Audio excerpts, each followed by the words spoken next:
Your hosts are Jared and Jason, and you have arrived at the after party. The crown winner of last week, and this is most unusual of a sum for the crown winner on tap, and we are so delighted in her, Penelope Maynard, who financially gifted a record on the after party, $225. God bless you, sister, and congratulations. The biggest crown of all, and the record goes to you. In second place was our very own No White Guilt Clips, who is active 7 which ways to Sunday, and you don't even know all the other things this guy's doing. $31 financial gift from No White Guilt Clips. Thank you, brother. Now, you all may financially gift on Entropy, which will be up in a moment, at 15% cost to you, where you can also watch the stream and ask and vote on questions. You also can financially gift over on Cash App. The links to those are in the description. As you all know, since you have been fans forever and ever, Jared and I evenly share the financial gifts with our guests here on the After Party. Now, today we are with a young man that is a splendid individual, very excited about what he's going to do. He's already doing and what he's going to do in the future in service to white well-being. Modern monarchist. He's on tap with us.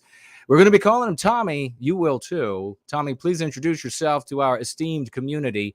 Tell us where they can find you. And then Mr. George here will take us into that conversation. Hi, everyone. I am the Modern Monarchist. You can call me Tommy in chat if you want. It works a lot better than Modern Monarchist in person. You can find me on the Modern Monarchist on YouTube. I'm the only one who is really dumb enough, but also smart enough to have that name on YouTube. It rings out.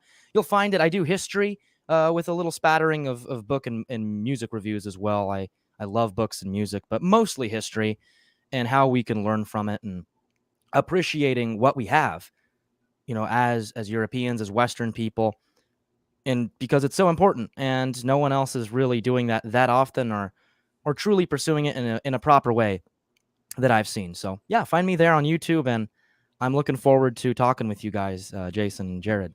So I'm happy to be here. Likewise, Tommy, thanks for being with us. And I think everyone knows what the main question, the big question is when someone's here for the first time on tap. I was getting Tommy ready for this when we were speaking beforehand, but of course, you've been on Going Free. Everyone could check out that recent episode. But since it's your first time on the after party, what is your story? What brought you to what you're doing? You know, we always ask people if it was a gradual just noticing of things, or if there was one particular incident that was a before and after moment for you, and anything you want to say about how maybe upbringing and groups of friends when you were younger all contributed to it. You know, to, as we always tell people, you know, everyone gets a lot out of everyone's backstory, so take as much time as you need, and we'll pepper in some questions, and from there we'll eventually get into some of the things you're doing at present with the channel. But yeah, what's the history, Tommy? Well, let's get a proper villain origin story here. Yeah, right. So since you're in a history, give us your own history. Right. So I was born without a silver spoon in my mouth, but with a spiritual silver spoon in my mouth. So I had a very, religious and very loving family, and I still do. My parents are absolute, beasts of parents. My dad is a highly motivated man, and he's upbeat, which is great, especially for families in the modern era where everything's so depressing, right? You got shows like 13 Reasons Why, and then you got my dad, who's the antithesis of that. And he's just, my mom too, she brings light. She brought light into my life with my motivational dad. She's probably the most right-wing woman I know. I'm talking medieval, not even an 18th century conservative, not even a pre-enlightenment, a medieval woman. And so she loves Polish and German, war songs and all that stuff. We grew up listening to a lot of that. And I developed my political taste from her from a young age because, I grew up kind of in the West Coast, and, my mom really didn't know. There were no true hardcore guys out on the internet because the internet wasn't a thing when you're kind of doing homeschool and homesteading on the West Coast. You kind of just do what's on the radio. So my mom would listen to this guy named Michael Savage, and Michael Savage was a talk show host, conversational, and whatever you may think of him, he has a gift of gab and he knows how to talk. And so my mom opened me up to this. I was maybe 6. I'd be like, oh man, there's problems with the borders. And I'm like 6 or 7. I'm like, this is crazy. This kind of sounds like the Lord of the Rings books I read. This kind of sounds like some of this other stuff. And bringing in books was another huge part in influencing how I became the person I am, because I never read any like filthy literature. I didn't have like really unsupervised internet use till I was like 16 or 17. And so what I got were like Catholic books, European books, books on Charlemagne, books on great kings of the past, Spanish kings, British kings, Alfred the Great, Arthurian stories, Shakespeare, G.K. Chesterton, Tolkien, great, like those old turn of the century historians like Hilaire Belloc. And I ate that stuff up, man. I was, probably, I remember I used to read like 3 books. I read like 3 books in like a day and a half. When I was reading, I would devour them. I would eat corn tortillas and cheese on my bunk bed during a rainy day, and I would just devour the food in the books, man. I was so like combined with good parents, like a really good religious atmosphere, which was loving and kind, and not just one of those atmospheres that says like, do this because this. My parents are intellectuals. They really gave us like a philosophical reasoning for believing, for practicing. And I was just ready to go out, into the world at a certain point, because we moved and the homeschooling days were done. I went to like a pretty normal school. It wasn't public, but it seemed very public to me because I hadn't had really any friends outside of my family, my big family, which is normal for homeschool kids. And I got to meet a lot of new kids. Most of them were like us, and they were Catholic like me. It was fun, but I was happy that I had, good parents to raise me, because a lot of homeschool kids are socially awkward or they don't know how to communicate properly. But what I learned from my parents, what I'm going to do for my kids is, homeschooling, I think it works 2 ways. You have good parents who enrich their kids much better than a school can do. Then you have those that, through negligence, kind of just, lazily abandon their kids because they don't want to put in the groundwork. So I was happy to say I was part of the first group. I'm kind of going off here. I'm trying to think a very like. So it's Yeah. we've had a few people on who are homeschooled, Mhm. and it sounds like the first school that you went to wasn't as much of a shock. As you said, there was a population there that at least you had some similarities to how you were raised or your values. Mhm. But I'm sure there was eventually, like, the penny dropped. Was there a situation where maybe with college or another situation where you eventually were confronted with a very radically different kind of person and value system from what you'd been raised in? There was, Jared, and luckily I kind of had been preparing for that for a while, because I knew what was going on in the world. Like with the Trump thing, I believe at that point I was, early in high school in 2016. I'm a young guy still, and that really shook me up. Like I was like, wow, this guy is he was like a gateway. He was like a gateway drug. He broke open like the pandemonium upon the right wing for those years. Right. And when I was in my senior year, I didn't go to college. I believe in like self-education, self-knowledge, except if you're going for something is like a medical career. But I was in senior year, and I was sick of listening to these guys like, Dennis Prager and all this stuff. I was getting that on my YouTube recommendations and Jordan Yeah. Peterson. I was like, Right, right. gosh, can these guys stop, please? I was like, I need someone good. And I was hearing What- all these stories. What Yeah. what didn't sit well with you about Jordan Peterson? I, in particular, ask about him because he did resonate with a lot of people at that time. I always was, and this is maybe just my opinion, but I always viewed him as like on like a ranking of medals. He was like a bronze, and I wanted gold. Like he wasn't enough spiritually for me. He didn't really talk about like, if you guys want to use your terminology, white well-being or like racial matters. And that's what was bothering me at the time. It was more of like, picking men up by their bootstraps. And I was already like a fine man. I wasn't broken. I wasn't needing any direction. I wasn't like a male feminist. I wasn't like any of that. I was a total like, I knew what I wanted. So Mhm. maybe that's why, Jared. Maybe that's why he never totally picked up for me, because he didn't have anything to speak to me. Like he didn't. Yeah, I think, Jason and I started doing shows together early 2018, and it was on the tail end of his thing. But I remember Jason talking about him, and I think we had come to a similar conclusion. Yeah.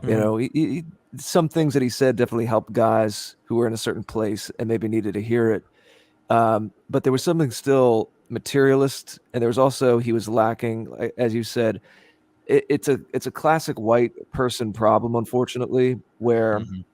he had I remember speaking about this on a show, and I still reference it sometimes. He would have these Amerindian masks in the background of his study. He was an honorary member of some Canadian tribe, and was Ugh. was very interested in their identity, their way of being, and it's that empathy, that curiosity, that going out and cataloging everything in the world and exploring the world and being Mhm. anthropologists that we have, which is fine if it as long as it's balanced by your own anchor in your home base. And for Mhm. him to not even have the self-awareness, for his high cognitive powers to not even have the self-awareness, to be fetishizing almost this Amerindian thing and have this, the typical masks in the background in the study to Yeah. kind of signal that you're this worldly, open white person. And at the same time be telling young white men that any kind of owning their own heritage is a cope, and like a you didn't build that kind of thing. It was Mhm. such a stark contradiction, and so grossly unaware that Yeah, it yeah, was. it hit us the same way too. Yeah. What did your It just parents, just because you painted a picture of what, the nice upbringing you had, what did your parents yeah. think of Trump? My parents really, I helped make my parents more right wing, even though they were inherently very like moral, good Christians. But they liked Trump because, especially my mom, because they hadn't seen somebody like that. My mom said since Nixon, they hadn't seen somebody more like alongside. They didn't really like Reagan. They thought he was too milquetoast. But they hadn't seen somebody like I mentioned who was more of like this revanchist, kind of bring back, at least with his words, at least with his visions, this older America, whether it was like an 80s America, a 50s America. They liked that. And my mom especially liked how he was, especially like, whether some people admit it or not, it was speaking to white people. It was like, wow, it really resonated because you feel like you're disenfranchised. So that, my mom loved that. And they were ready, proud. They were proud voters. They're a little black pilled now, but I think a lot of us and our agendas are different now than it was in 2016. So It feels very different, but it mhm. opened it all up. It opened up Pandora's Yeah. box. It was a necessary shakeup of what came before, and I think we're still dealing with a great reshuffling of all of that, and we're still in the early phases. You Mhm. can't say at this point, but you were about to, a couple minutes ago, we were about to get to a point where uh, you said that you had these confrontations more with the mainstream world. So what was that like, and what are the details there? Well, like public jobs, there's always this diversity, inclusion training, and all of Mhm. this equity stuff. I knew exactly what it was. I was very like against it always. People would ask me what was my opinion on this, and I'd be like, just mute. Someone asked me if if I thought like mulatto babies were cuter than white babies, Oh my gosh. and I said no. And and they were like, what? That's kind of racist, man. And I played it off well because I'm kind of like I know how to play off these things. I was like, no, I can't be racist. I'm Polish. Learn your history. And Yeah. it was kind of just a throwaway trash line, right? And that kind of kind of took away the dynamite to the situation. But people started to know, and they started picking me out. They started saying, oh, you traditional Catholic, you're kind of racist. You're kind of this bigot, and all these things. And eventually, it just led to me not talking about politics with them and just pursuing a more online political thing because no one wanted to even talk about these controversial subjects, except a few. Except a few. Like I'm lucky to live in a locale where it's quite common to run into someone just like us or around us Cool. in our way of thinking. It's wonderful, to be around that. But the workspace was when I totally ran into the first of the the skin goblins and their thinking, these these amorphous beings, and most of them were very, very, they had bad physiognomy, and they were like, they were trying to get their clutches on me, man. And I was like, no. They're like, you look like one guy said this. I'm not even that tall, and he was like, you kind of look like those like jocks, those quarterback jocks, like they're always the villains, like in all the new TV shows, like the white quarterback jocks. Yeah. And I was like, thank you. And he was meaning it as a bad thing. Like he was like, yeah. I was like, I'm happy. Like, thanks for describing me as all around 1950s, good looking American. Well, thanks, man. Right. I appreciate it. But work was it. Work was where I started to gather a vocabulary and how to deal with these people. Because they were quite gross. It's amazing how people try to sniff you out, right? Ask these loaded questions, and they like to think that they're so open-minded, but the second you deviate 1 degree from the party line, you get smoked out, like you said. Yeah. And I mean that happens in subtle ways all the way up the ladder. And then people wonder why. It's like, it's not a conspiracy. It's just, this is how it is. I've talked about this a lot. And then you get into, it sounds like it's a big excuse, but we've talked to people who came from backgrounds where they got a little traction, maybe in journalism, in different media, in the arts.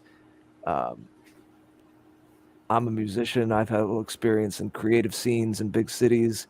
And it's all the same thing. I mean, it's like they knew what I was before I knew what I was. Not that I mean, speaking for myself, I don't even really go by right wing, left wing. I'm not super political. I don't really think about it in political terms. I understand that it's a good heuristic. I understand what the whole online right wing thing was, and I was involved in it. So, but long story short is just on a purely social level, people just sense that you're not down with whatever it may be, just like irony for irony's sake. I mean, I like silly random humor. I think there's a lot of aspects of random humor that's a very like white thing in general, kind of how our brain works in general. Kind of spurg out. But but kind of like the very hipsterish irony for irony's sake, and there's really no meaning. It's all very nihilistic. Obviously, all the celebration of ugliness in the arts, that was all kind of there for me. So even in a non-political way, or not directly political, it was there. And I'm speaking for myself, but again, this just reflects a theme with guests. We all hear the same things where there's all of these social tests that are they're protecting the tower. They're protecting those centers of power in media and journalism and academia and all the different ways that shapes people's consciousness and words they use. And then we find ourselves, like all of us here, it's not like we're all in lockstep. We don't all speak and say the same things naturally. It's an organic thing. But generally, we all find ourselves in these spheres, and Jason and I doing this show together, all these people we've spoken to, now crossing paths with someone like you. It's almost like, like we barely know each other, but there's a set of assumptions, or we sense that we're, fellow travelers in a certain way. To use the term from another, other people. But what I'm getting at is this had to happen because there's nowhere else, like you were saying, there's nowhere else for us to go. Yeah, the online thing was natural. It just grew out of it, like I learned how to use the internet and that's how I got into all of this. It's how that's why I'm here, it's how I got involved with everything. It was a long path, starting out with, I didn't know any American nationalists. I just went to England because they were popping up in my algorithm. So I was watching guys like Iconoclast and Mark Collette, and like I didn't even understand their accents until a year in, and I was like, what? There's American nationalists too? It was strange. It was strange, but luckily I came across two guys that really influenced me politically, and up here, especially when coming up with a political philosophy. and for how I am when it comes to like faith and race. And they seem like the two most different guys, and they kind of are, because they disagree. And that's Jared Taylor and E. Michael Jones. So like E. Michael Jones influenced my faith and other economic matters, and then Jared Taylor was really influential on helping me navigate through like racial waters and stuff like that. And people say like, how did you combine those two? And I was like, well, it's if you think about it, it's, it kind of fits like a puzzle. They got their pluses, and then it worked for me. So, and then through them, I discovered, America First. I discovered Nick in late 2018, and I've been, ride or die. I've been slowly just maturing with it, and then I decided to make my own content because I love history. I'm in education. You probably know when you play music, right? When you do it, or if you're showing people how to do it. I love to show people how to learn history, and you want to do it more, right? You want to do it more and more. So like gradually, eventually you want to do like your own show. You want to do something where more crowds can see you, just not the people in front of you. And so that's when I decided, you know what? I'm going to overcome my crippling fear of talking into a lifeless camera, and I'm gonna bring history to people, and we're gonna make it good. And I know how to make it good because I've been seeing a lot of the people I listen to talk in a conversationalist, a very, let's just say like rapid fire, 5-hour long shows. And I was like, these guys do it. Nick can do it.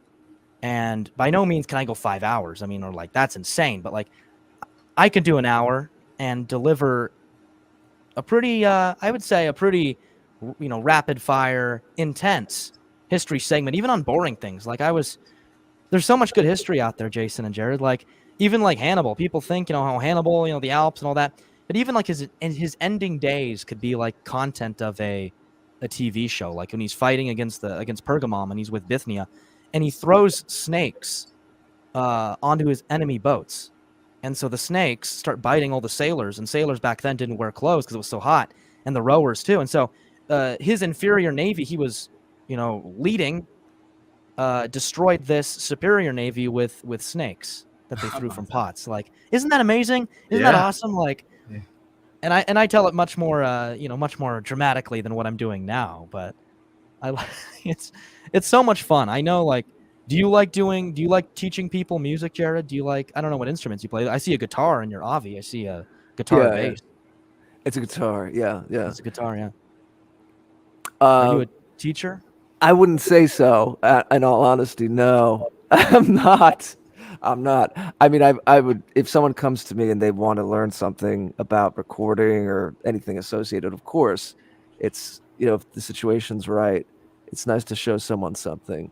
But I don't even know anything about music, like theory or reading music. Oh, wow. It's very intuitive. So you're natural. I'm something. I don't know what I am. Well, okay, very humble. Okay, we'll get it out of you soon. No, it's I'm a very introverted artist. So it's introverted when I'm in my artistic mode.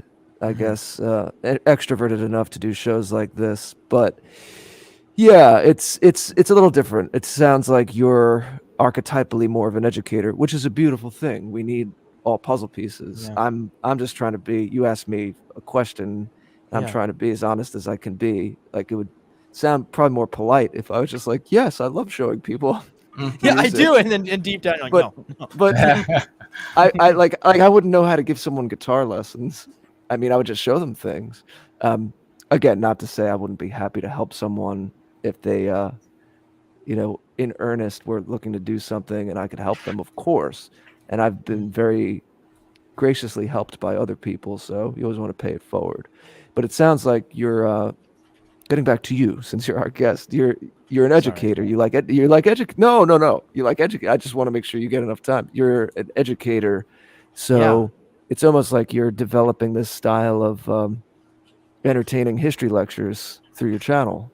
Because most history is boring. Most history taught. I told Jason this on Going Free.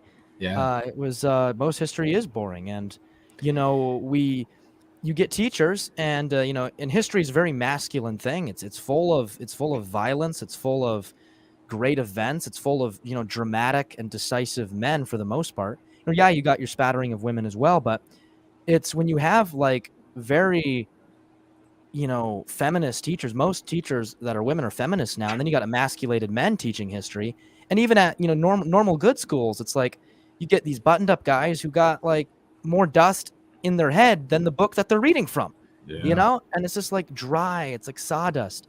You got to make it. You got to throw in, like I call it, like nuggets of bliss, man. It sounds like an ice cream flavor, but it's nuggets of bliss. It sounds like a drug. Either one. Nuggets of bliss. Maybe I'll make it a 10-minute instrumental electronic song called "Nuggets of Bliss." I like. I don't know. How you got the inspiration. That has a nice ring to it. Yeah, nuggets of bliss. It really depends on the narrator, though. I will say this. Early last year, I went through a spat where I was listening to a podcast, and if you're interested, I could send it to you, Tommy. But I think it's literally just called "History of England," the History of England podcast, and it's just one guy. But it's his narration, it's his cadence. Yeah. I think, unfortunately, it's probably still a little more alive in England than here in the States, although we'll bring it back. But you know how, depending on the schools you go to in England, they do pride themselves on public speaking, and not only public speaking as in getting up at a podium, but just speaking in general. Yes, I love There's that. sometimes more of an art of the use of language and the range of vocabulary and expressiveness that you'll get in the English still. They're very, very proud that that's where this amazing language generates from, of course, and we're all in the diaspora here. But yeah, he does a great job. History of England. It really is the narrator, but I could tell, and I'm not just saying this because you're on the show now. I mean, you've gotten whatever it was. You've gotten over that fear of speaking into a camera. I know it's tough. I know it is. It's a weird, robotic. It's a weird thing. It's a weird thing to speak in, to an audience, but it's just your computer. But no, you're great. You're a great speaker, and if you have that love of history, I'm sure it really, comes alive in what you do. So, what is it like? Aside from the love of history in and of itself, I'm sure it has to mix with everything we've spoken about so far. What is it? What's like the meta, the bigger thing that you want to teach people, or values that you want to transmit through the pieces of history you choose to focus on, and how you tell the story and the angle you tell it from? Well, what's the bigger picture? Every episode generally has a different vibe to it, and I oftentimes credit that to, me having a busy schedule. But I'm going to give you a proper answer because, the overall arcing point of me making this show and having such a passion for it is not just the nerd, the nerdology of reading a book. It's not just all of that. It's really because I love my people, I love my faith. And I see a lot of people out there, my age especially, who don't, because they don't know it. And you really have to know something to love it. You don't love something you don't know. That's why I don't believe at love at first sight. So you need to actually know it. And most people don't. What's their history now? It's like pilgrims. It's, the abuse of this person, abuse of these people, abuse of this person. And all that they get anymore is just little dribs and drabs of anything tasty. And what's tasty that they get is from Hollywood, which is warped already. Wow, yeah. And I want to give someone a full message, and it's awoken a few people already to digging into and appreciating themselves more. Like, I've appreciated my own culture more, and I'm a watered down like Polish American. I've appreciated it more because, I know that I'm stubborn for a reason. I know that I am, the way I like clench my jaw and say certain words is because my grandpa did that and his grandpa did that. And they passed that down, like verbally, they told each other. And if you respect your family, it's like you want to know more about your broader family. If you love a part of your faith and you see it getting attacked constantly, there has to be an answer to that. There has to be an answer. There has to be a counterattack. And for me, nothing instills hope in people than giving them the realization that counterattacking is possible. It can be fun. Not only can you learn from it, but it also can inspire you. It's like when people realize that they can have a fight, that there is a fight still in deciding matters. And it starts first in your mind. It starts first in your mind. If you are afraid of the past, if you're afraid of things, if you are, locked in dark chambers and you don't want to discover, you're not really going to be a powerhouse. You're not going to express yourself as capably as you could out in public. You got to explore your mind first, and you got to be free in your mind before you can translate that to the broader world. So that is why I do that. It's probably a very convoluted reason why I do it, but I do it because I use convoluted because I love it, and I have to use big, nice words that I feel like come up in my heart for it, because history is something that I believe, and in my opinion, is like the top 3 things that you should know. It's like theology, philosophy, and history, because you can have scientists that don't know their history, and that's what we have now. Either they're corrupt, controlled by other people, or don't know their history, and they're all villains. Whereas if they truly loved America, if you had scientists that like truly loved the traditional American people and our common ancestry and roots and faith and all of this, trust me, I don't think they would have gone on strike when it came to certain matters in the past. They would have done stuff like that. And that's a lack of education too. That's a whole problem. But I think that people need to know in order to love, and that's why we don't have a lot of love for the past and for our great moments, and even the moments that weren't so great, but we need to learn from. You're hitting on one of the main veins of what we've spoken about here on the After Party for these last few years since we've been doing the show. Which Jason and I each explore in our own ways, and we join together on the show to do as well. But the overarching idea is there's a continuum and a meaning to the histories of the different white peoples, European peoples. We recently had a guest who, I forget who it was, Jason, who said, I use European a lot. We're not used to that as much. It's not as common in the States. But he was even saying, who knows what the real history is, speaking about what's been hidden from us. And I'm certainly, as I'm sure you're aware, we do know at least there's evidence of white peoples, for lack of a better term, being, showing up on all corners of the world long before, the kinds of modern transportation technologies that we have today. So who knows, but because geography shapes a people when they settle somewhere, of course, but it's not the only piece. It's not the only piece of the pie.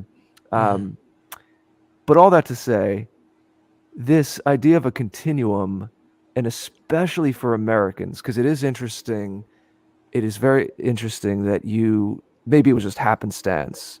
It might have just been the algorithm, but you happen to find, as you said, some of the British shows first. And I can relate to that myself a little bit as well. But I came to speak about this, and I did a series of videos, and actually it's right when Jason and I kind of got in contact in the beginning of 2018, and one of the main themes was this very thing. And I just gotten off reading some of Ricardo Duchesne's work, and he's been on the show a couple of times. It was really influential on me. And I started to refer to the United States as, and it's part of European civilization. I mean, the West is a great term too, but sometimes, let's face it, it is a more polite and watered down way, because it's not as it's not as hitting the nail right on the head. Yeah. And it's being Jason, safe. I heard you saying this on Going Free recently, Jason. It's obviously, we could acknowledge, because we have to be realistic about this if we want to have our communication, our messaging be right. The history of the United States, we can't change, don't want to change everything about what's gone on up to this point. There are peoples from around the world, yes, who have come here and have contributed to the American story in sciences and the arts and all kinds of things.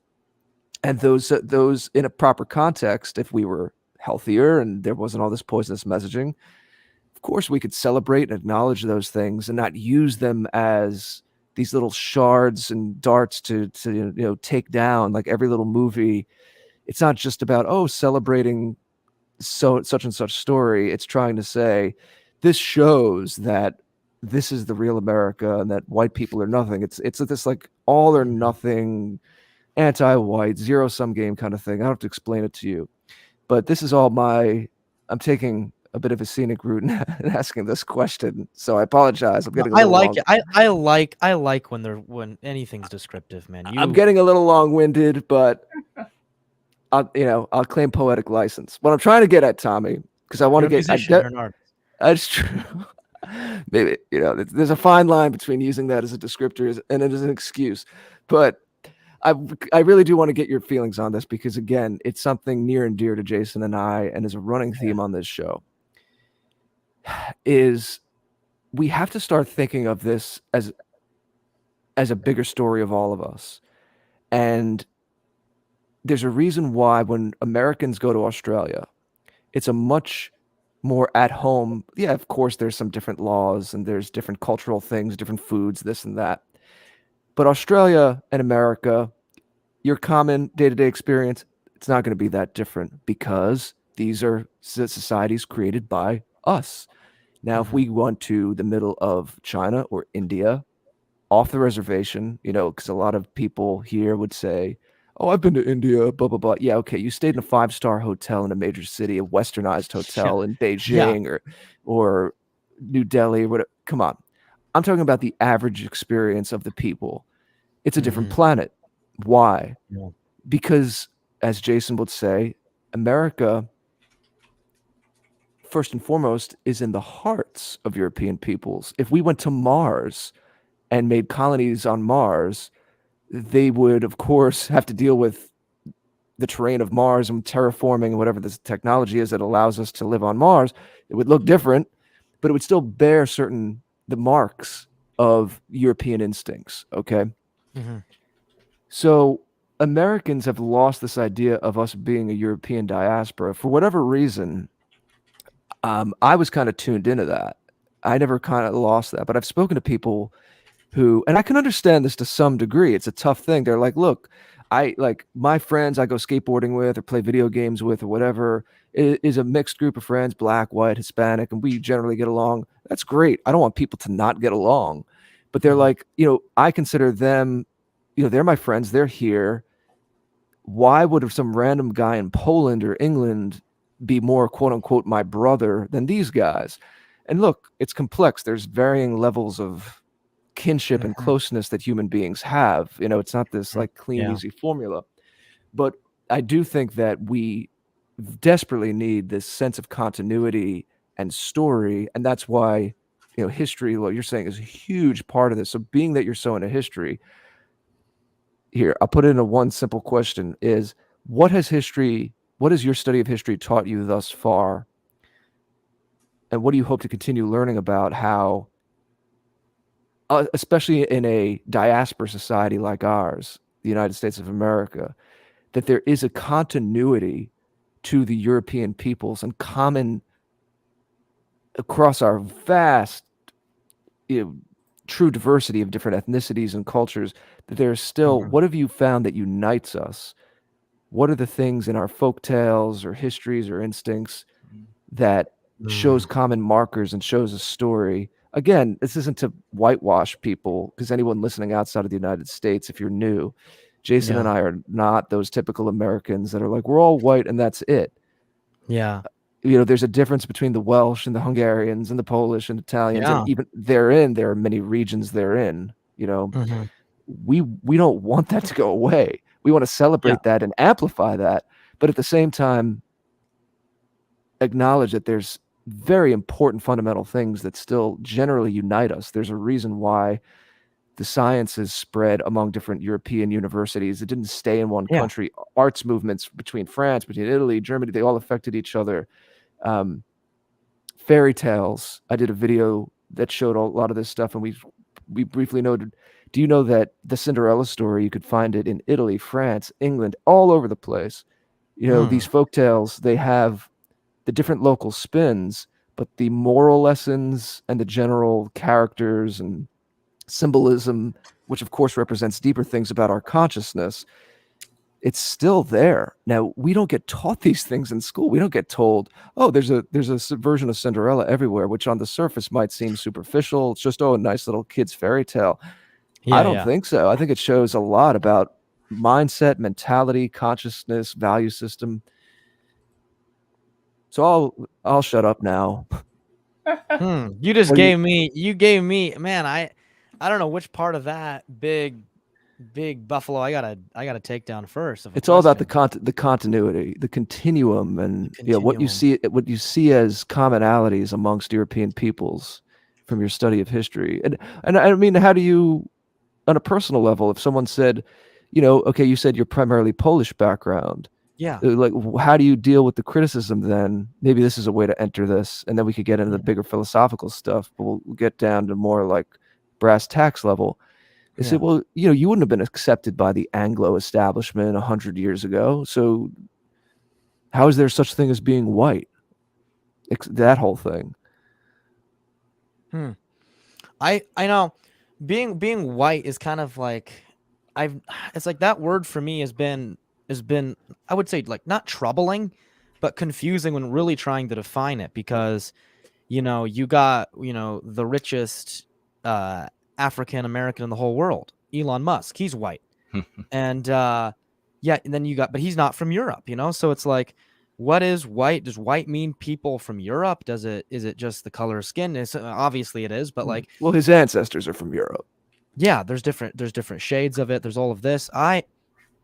Personally, for me, I would probably not be accepted by the Anglo establishment because, different religion, different background. And, looking back in history, I understand that, because I know for a fact that many of the Slavs that came to America in the late 1890s and early 1900s were anarchists, communists, and all of this, and my families weren't part of this, but, in fact, one of them shot President McKinley, and which led to a big question, one of these Slavs, and it led to a big question on, what Anglos were like, are these people, are these even whites? Are these, is this what we want in our country? And they were talking about ending immigration from those areas. Do I have a problem with that? No, because I see that as, at that time, there were a lot of Anglos. The Anglo birth rate was pretty good. It wasn't as bad as it is now. And they wanted to do something in their own country for their common well-being. And I understand that, and I get that. And I if I had hindsight, I wouldn't be butthurt about it, because, they make up the majority and they're the dominant force. They make the rules. They're overseeing what they see is the goodness and well-being of the country. And maybe that's too magnanimous, but all I'm getting at is that everyone's pretty different in Europe. And I say, like, whatever country's primary ethnic group makes up the majority of the country, they should get what they want to do in their country. And I don't think it was ever a villainous thing. Like, I know modern historians like to say, oh, like the Irish were treated pretty badly, or the Polish were, but they weren't like they weren't treated like dogs by most people. They really weren't. I mean, my family can tell me stories, my grandparents did, of being like, very accepted into an Anglo community, and all they demanded was that they learned the language English, that they became good, citizens of the crown, because that was in Canada where they moved to, and all of this, and that everything was prim and proper. They even shortened their name to make it sound less Slavic, to make it European. So I think if you're, as Americans, there's a lot of, thought whether you want to be more ethnic European or more white American. Is that kind of what we're getting at here? Like, what movement is more? Well, it's an open-ended question. I mean, I'll just quickly say, I've never thought about it that often, to be honest with you. So, like, that's why I'm ruminating myself. First of all, any pointing out of tensions between different European peoples in the United States is not a gotcha, because when you bring in people from entirely different continents with radically different cultures, yeah, like in one breath you're saying well, you guys barely got along when the Irish and the English were fighting in New York City in the 1890s and blah blah blah blah blah. But Yeah. but we're supposed to think that everything's going to be kumbaya now by bringing in radically different cultures. But there's also on the more positive side of the coin is Jason's heard me say this, and it was in that video series that I alluded to. Mhm. You know, what I'm, and this is, Tommy, really the essence I'm getting at, because Okay. I want to talk about, I mean, maybe your studies haven't brought you to this yet, but, and I'm certainly no historian, but I've, like I said, I've learned as a dilettante enough a little bit here and there to thread this together, that there's certainly instances in our history that repeatedly show that there's a common consciousness, biospirit. Yes, adjacency. Yes, that bounds and binds all the different European peoples. Yes. Okay, I get it now. In the instance of America, I would just briefly say that the Italians and the Poles and the this and the that, it eventually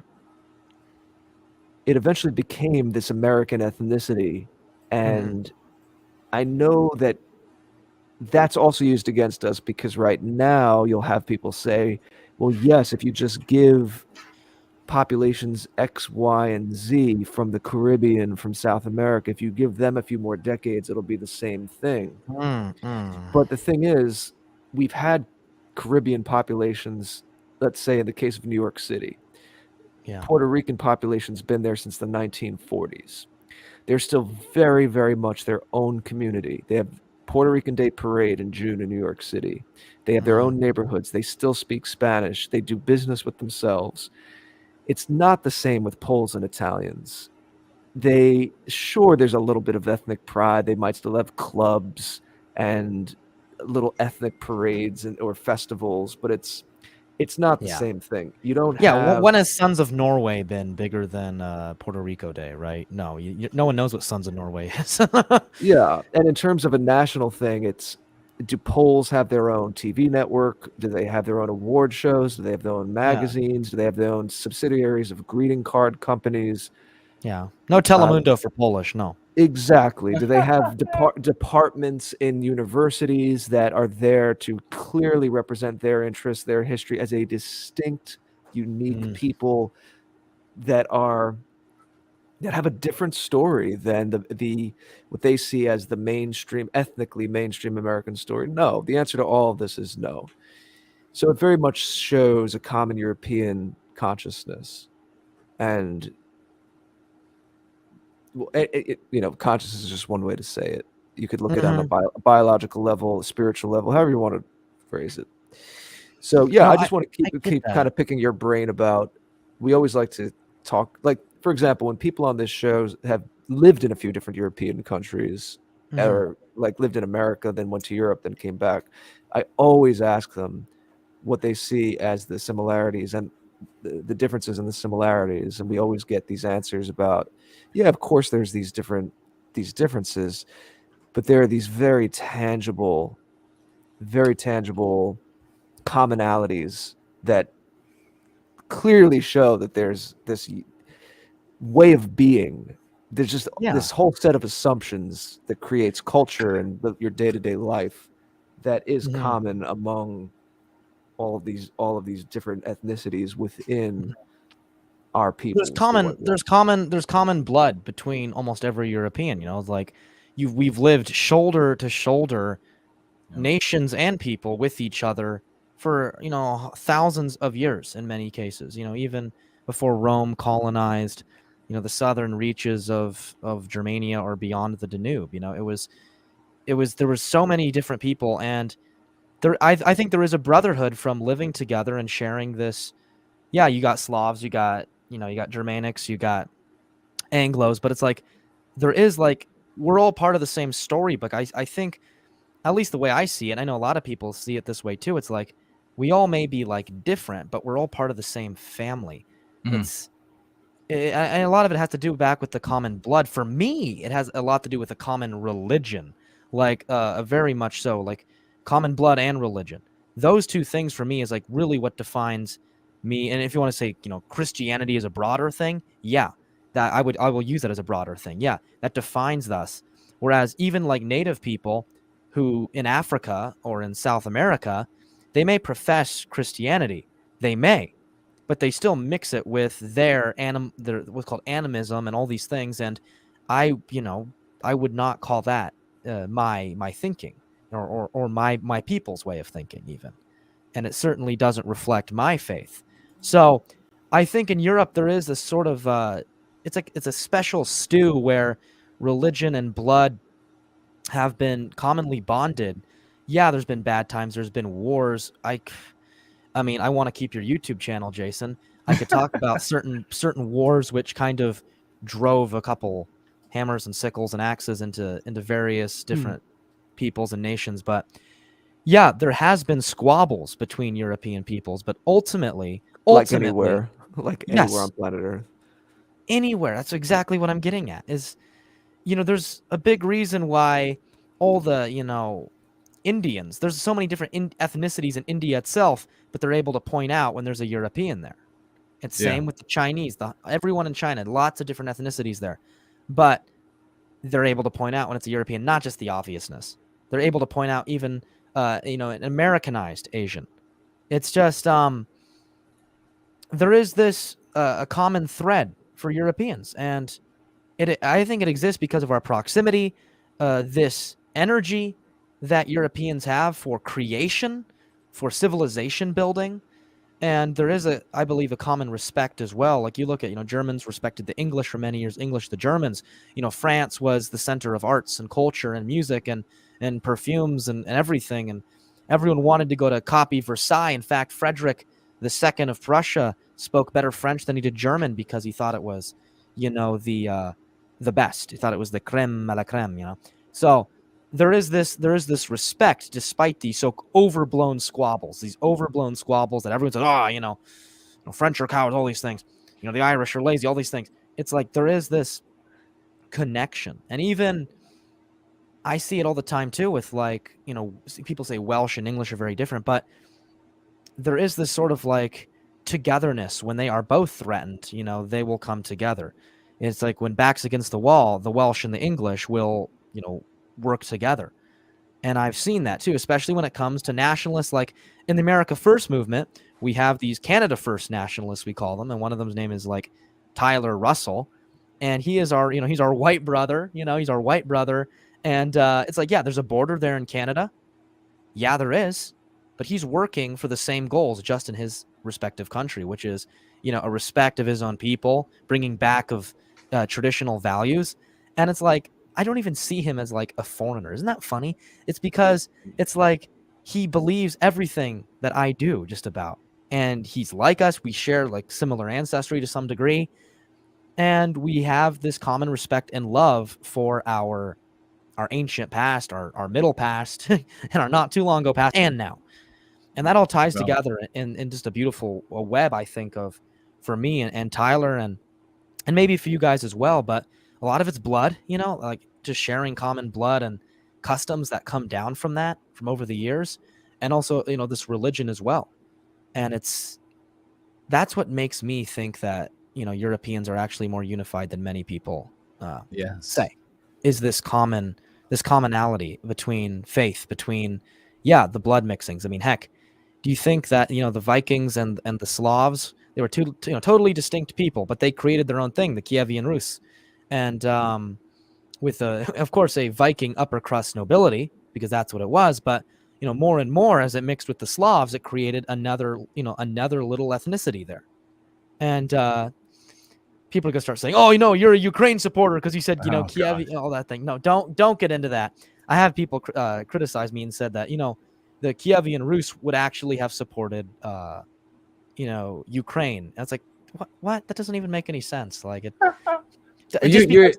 Tommy, you're hitting the right chord there. That we are clearly a single people with different ethnicities, different hues. So the thing that is evident that we can all point to is that wherever we go, wherever anybody goes, that a person would say is a white person of our various types, we create Western civilization, and it hasn't been created by any other people. There's civilizations. There's no galactic measurement, so there's no one better than the other. But We create Western civilization, and it wouldn't matter whether we're here on the moon, on an island, on a continent. But we got to get to these questions because we are rapidly running out of time, and we got some great ones for you, my brother. I'm going to start. We've already been an hour? Wow. It has. Time's flying like fun. We have White Wellbeing Advocate, who jumps in here with, what's he have here? $1 financial gift. Thank you. He says, Jared is introverted, just not for the reasons he probably thinks. The anti-whites perverted the words introverted and extroverted. White Wellbeing Advocate comes back with another $5, and this time saying, thank you so much, brother, for both of those. He's a great advocate for white well-being. He says, saying Western kind is easier to define and to rebuttal than saying white. Western kind is a race of people typically referred to as white people. The Western biosphere is what makes Western civilization, precisely, very well said, brother. Western civilization. Yeah, always been using that for a very long time, and the anti-whites are never able to handle that the way they used to. We have, very quickly, JK160 jumps in with a $10 financial gift. He was up first today. Thank you so much, brother. He says, really enjoying this guest. Yeah, he's wonderful, isn't he? We have, get your raucous emojis out, ladies and gentlemen. Thank you. Yeah, get them out, and your 07s for No White Guilt Clips, who financially gifted $50 $50. And he has this for Tommy. Tommy, you got to try to hyphenate this, and he'll answer the rest of it on his program. So make sure that I have shared the link in the live chat. You head on over to the Modern Monarchist on YouTube and you subscribe. Let's rack his numbers up over there. $50 financial gift. He says, Tommy, what is your favorite period in history and why? Your show is fantastic, by the way. Keep up the great work. He also adds, could you possibly get around to asking Nick to come on the show? And that is a question. You're going to have to hyphenate a bit because we're running out of time, brother. But your favorite period in history and why? Okay, favorite era in history. It has to be my first love affair with history, and that is Eastern Rome history from fifth century all the way to about the 1100s, because it's not talked about. It's not talked about for a reason, because there's been a lot of malignant historians who want to say, oh no, it didn't exist. All of Europe was enshrouded in darkness, when in fact the eastern part of Europe and, Anatolia, modern day Turkey, was just could not be matched and rivaled with its culture and with its ability to survive, despite having like this constant cycle of civil wars, drama, assassinations. It's basically like everything you'd want in a movie show, but in a history. And it's so appealing. You got the most, decked out characters, the most flamboyant characters, the most dramatic. It's, you got everyone from scheming court eunuchs to, women who've killed two husbands in a row and are working on trying to get a third one to keep power. You got monks who are, burning each other's beards over heresy. This stuff it's not just fascinating because it's dramatic, but it teaches us that there was this lasting thing called the Roman Empire, and it's really important. And I'll talk about why the Roman Empire was great in its many renditions on my show, but I won't waste too much time. But that's why I'm a big fan of that. You're talking about what's commonly referred to as Byzantium? Yeah, Byzantium. Yeah, I mean, it can be used. I don't get butthurt about that. It's like, okay, Byzantium, fine. But yeah, commonly known as Byzantium, yeah. Yeah, I know there's some controversy about the term. Yeah, I admit I don't know much about it, but I do know that it was a high culture, and you don't hear a lot about it. Exactly what you said. We're told that it was all dark ages, and even Western Europe wasn't as dark, I think, as people make it out to be. But that's for, I guess, another time. Yeah. I want to talk about it, but I won't. We'll have to have we'll have you back on. We'll have you back, and make sure you get over there and you sub. We're nothing but nuggets of bliss, folks. Nothing but nuggets of bliss. We're getting on to let's see. Keep your raucous emojis out, ladies and gentlemen. Your 07s. A $25 financial gift from Dissident Agnostic. And with this, he writes, if we accept that the Russian fox experiment demonstrates a relationship between genes and behavior, to what extent does this explain tribe behavior in relation to the politics of diversity? Well, brother, we talk about this. If you're, I think you're all around fairly often. I'm just going to answer this really quickly because we have a hard out today. Because, folks, at 8:30 today, I am on the Political Cesspool radio program. You can find them, thepoliticalcesspool.com, I believe it is online, and you can hear that 8:30, I think, for about 10 or 15 minutes or so with the great James Edwards. But essentially, we talk about biospirit. And the most obvious difference among the races of man, no better than the other, is that we have clearly different biospirits. And what is a biospirit?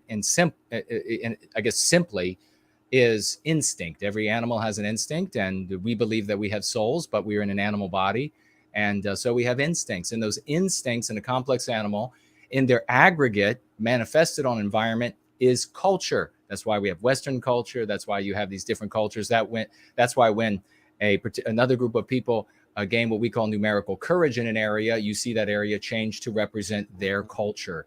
So there's nothing abnormal about that. What does it explain? I don't know. We'll have more time maybe tomorrow. And you can, of course, get Tommy's answer over on his channel, The Modern Monarchist, which I expect you are now subscribed to. Folks, really get out your Raucous emojis, because we have a big hero in town, and his name is Dude Bro Moment. And he just financially gifted, saying with it, this financial gift, he says, for white well-being, he gifts $150 US. $150 from Dude Bro Moment. What a champion. A big salute for you, brother. Some 07s for this man. Thank you so much for all that you do, man. We also have a financial gift from Rory. Sorry we're hurrying, folks. You know how radio is. They have commercials. You got to be there right on time, and then they cut you off before you're done. $5 from Rory, and thank you so much, brother. He writes, question for Tommy. My wife's family lived in the USA for 4 generations, and genetically, she's still 97% Irish. Clearly, the Irish tended to marry their own. Would Tommy say that was the same for his family? There's a lot of Polish immigrants marrying people who, and descendants marrying other people who have a high quantity of Polish genetic history. I would say in my family, yeah, they only really married Polish, outside few exceptions. And outside of those exceptions, it was really just what we would call, a classical white person, a classic white person from Europe. What I can add to that, Rory, thank you, by the way, is that I've read that the Polish were the hardest European ethnic group to be assimilated. That's because they didn't intermarry. They oftentimes kept in very close communities. They had their own customs and everything.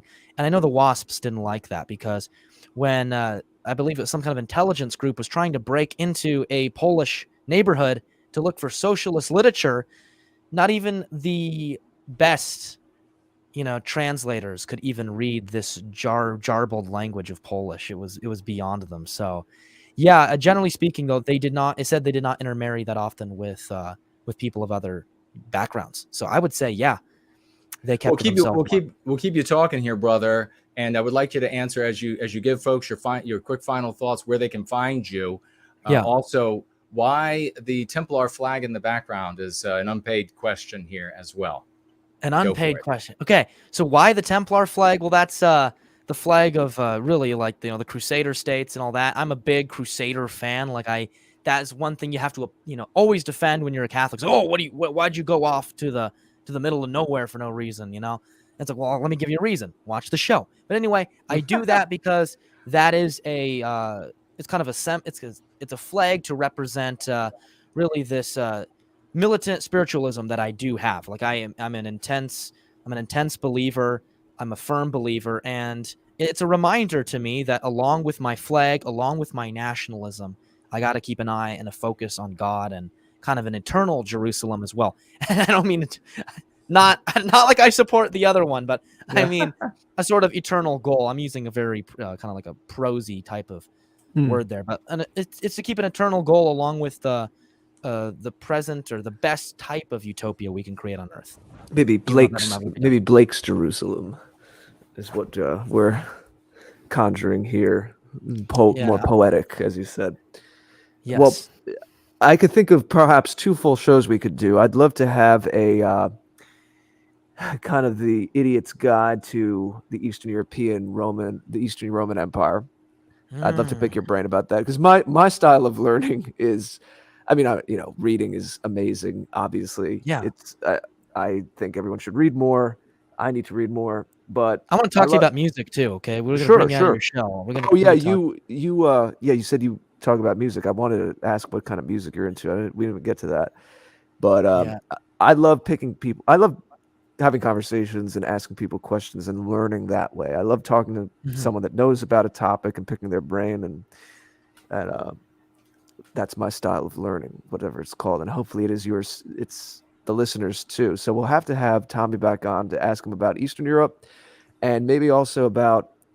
I love what you said towards the end when I asked that question about the continuum, but particularly about American culture, American folk culture, and what it means to be ethnically American. Yeah. Taking that story from Europe, but getting back to roots of Americans and what's been taken from us in terms of not knowing about that culture. So that's potentially 2 full episodes. So this was a great introduction, and the time did fly. So we thank you and look forward to having you again. Jason and I have these shows cataloged on the afterparty.tv. My site is thegreatorder.com.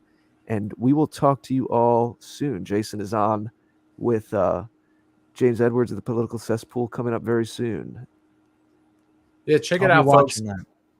Yeah, well, thank you. And make sure, if you haven't already, you got to get over there to Modern Monarchist and subscribe to him, the Modern Monarchist on YouTube. I dropped the URL several times in the live chat. It was fantastic. I want to thank everybody who was here today, who was talking in the live chat, everybody, of course, who financially gifted on the different platforms, and everybody who will be watching in replay as well. As you can see, this is a very exciting young man, and we know he's going to be going places. Very happy and proud of him, and we look forward to seeing you all here again on tap